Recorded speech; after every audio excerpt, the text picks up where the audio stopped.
There are three things that have the greatest ability to impact mortgage rates. The three things this week are China, China, and China.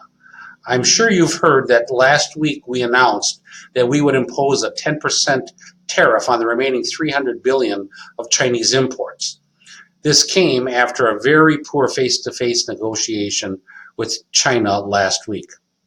With this announcement by the White House, China announced that they will suspend the purchase of all agricultural imports from the U.S. Prior to the announcement of the additional tariff, they had agreed to increase their purchase amount of our agricultural products. Sunday in the Minneapolis Star-Tribune, on the front page of the opinion section, was a two-page article about China, what they believe is their destiny, and why we really need to be smarter than just trying to bully them with tariffs.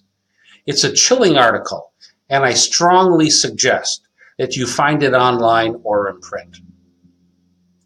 You have a great week, and I do look forward to working with you very soon. Thanks.